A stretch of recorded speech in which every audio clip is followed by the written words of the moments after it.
പ്രിയപ്പെട്ട സഹോദരന്മാരെ, ഒരു കാര്യം പറയാതിരിക്കാൻ നിർവാഹമില്ല.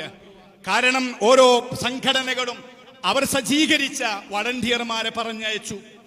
ആ പറഞ്ഞയച്ച വളണ്ടിയർമാർ ചെയ്യുന്ന സേവനങ്ങളെ ഈ രാജ്യത്തെ മുഴുവൻ ജനങ്ങളും വളരെ പോസിറ്റീവായി, വളരെ ആത്മാർത്ഥമായി, വളരെ സന്തോഷത്തോടെ നോക്കിക്കാണുകയാണ്.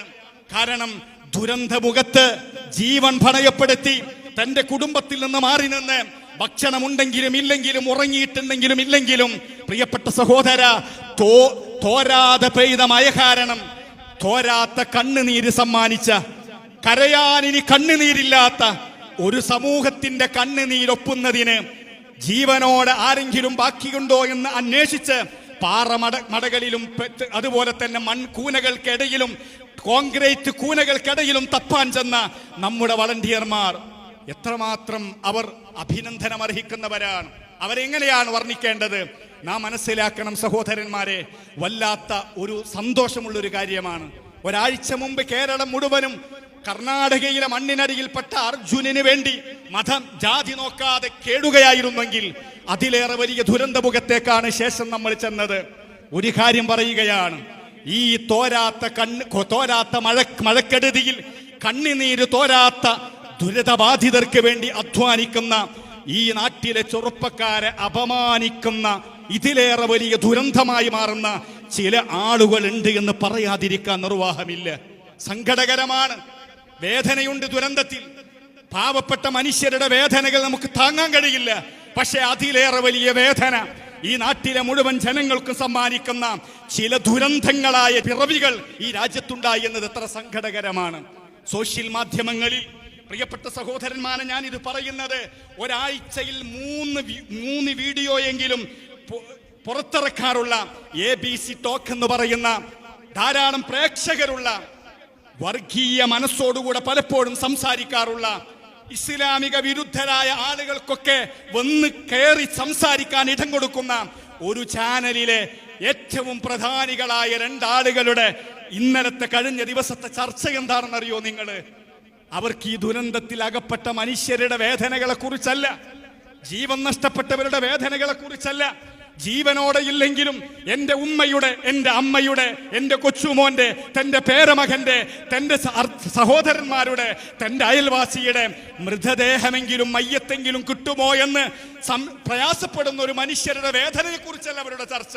മറിച്ച് ഈ ദുരന്ത ഭൂമിയിൽ കഠിനാധ്വാനം ചെയ്യുന്ന പാവപ്പെട്ട നമ്മുടെ നാട്ടിന്റെ പ്രതീക്ഷകളാകുന്ന വളണ്ടിയർമാരെ കുറിച്ചാണ് അവരുടെ ചർച്ച. എന്താണ് ചർച്ച? വല്ലാത്തൊരു ചർച്ചയാണ്. ദുരന്ത ഭൂമിയിലേക്ക് ചെന്ന് വളണ്ടിയർമാരായ ആളുകളെ, അവരുടെ ഉദ്ദേശശുദ്ധി ആരാണ് സഹോദരന്മാരെ അളക്കാൻ ഇവരൊക്കെ നിയോഗിച്ചത്? എന്താണ് പറയുന്നതെന്നറിയോ സഹോദര? ആ ദുരന്ത ഭൂമിയിൽ ചില ആളുകൾ ചില കുപ്പായങ്ങൾ ഇട്ട് വന്നിരിക്കുന്നു. കുപ്പായം ഇട്ടിട്ട് അവരിങ്ങനെ സേഫായ സ്ഥലത്ത് നിന്നിട്ട് അവരിങ്ങനെ കുപ്പായം ഇട്ടിട്ട് പലതും ചെയ്യാണ്. എന്താണ് അവർ പറഞ്ഞുകൊണ്ടിരിക്കുന്നത്? സംഘടനകളുടെ പേര് പറയാണ്. വൈറ്റ് ഗാർഡ് ഉണ്ട് അതില്, DYFI ഉണ്ട് അതില്, SYS ഉണ്ട് അതില്, അതുപോലെ തന്നെ SKSSF ഉണ്ട് അതില്. 4 ഞാൻ പറഞ്ഞിട്ടുള്ളൂ. പക്ഷെ അവർക്കിഷ്ടമുള്ള ചില സംഘടന ഒന്നും പറഞ്ഞില്ല. എന്നിട്ട് പറയുന്നത് എന്താണെന്നറിയോ നിങ്ങള്? അവരിട്ട കുപ്പായം കണ്ടാൽ അറിയാം ഇന്നലെ തയ്ച്ച് പുതിയത് വാങ്ങിയിട്ട് വന്നതാണ് എന്ന്. നോക്കൂ നിങ്ങൾ, അവർ നിൽക്കുന്നത് ദുരന്തമുഖത്തല്ല, ഹോസ്പിറ്റൽ പരിസരത്തും അതുപോലെ തന്നെ സേഫായ സ്ഥലത്തു നിന്ന് കുപ്പായിട്ട് ഇങ്ങനെ നടക്കുകയാണ് അവർ. ഇത്രമാത്രം നീചരായ, നികൃഷ്ടരായ, മൃഗങ്ങൾ പോലും നാണിച്ചു പോകുന്ന, മനുഷ്യത്വമില്ലാത്ത, വർഗീയം വിസർജിച്ചുകൊണ്ടിരിക്കുന്ന ആളുകൾ നമ്മുടെ നാട്ടിലുണ്ടല്ലോ എന്നത് വലിയാത്ത സങ്കടമാണ്.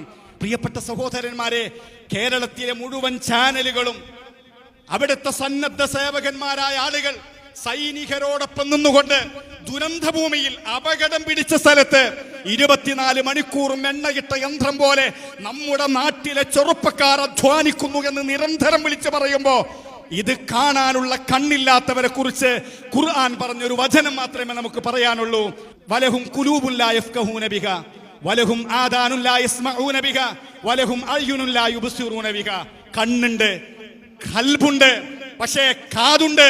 പക്ഷേ കേൾക്കേണ്ടത് കേൾക്കാനും കാണേണ്ടത് കാണാനും അതുപോലെ തന്നെ ചിന്തിക്കേണ്ടത് ചിന്തിക്കാനും ഭാഗ്യം ലഭിച്ചാത്ത നിർഭാഗ്യവന്മാരുടെ കൂട്ടത്തിൽ അവരെ പെടുത്താൻ പറ്റുള്ളൂ.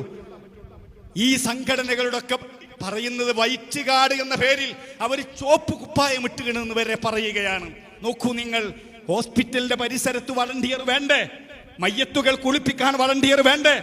അതുപോലെ തന്നെ കിട്ടുന്ന ജഡങ്ങളെ അഥവാ മയ്യത്തുകളെ പലപ്പോഴും മനുഷ്യനിക്ക് പലപ്പോഴും ദുർഗന്ധവും ജീർണിച്ചുകൊണ്ടിരിക്കുന്ന മനുഷ്യ ശരീരത്തിന്റെ ഭാഗങ്ങൾ പൊറുക്കി കൂട്ടിയിട്ട് ഒരു സുരക്ഷിതമായ കേന്ദ്രങ്ങളിൽ കൊണ്ടുപോയി മാന്യമായി അതിനെ പൊതിഞ്ഞ് വൃത്തിയാക്കി അതിന്റെ അഹിലുകാരിലേക്ക് എത്തിക്കാൻ ശ്രമിക്കുന്ന മനുഷ്യർ ചെയ്യുന്ന സേവനത്തെ നിസ്സാരമായി കാണുന്ന കശ്മലന്മാരെ നമുക്ക് കാണാൻ സാധിക്കും ഇവിടെ. ഞാൻ പറയുന്നത് ഇത് വലിയ മറ്റൊരു ദുരന്തമാണ്. ഇതിലേറെ വലിയ ദുരന്തം വേറെയില്ല.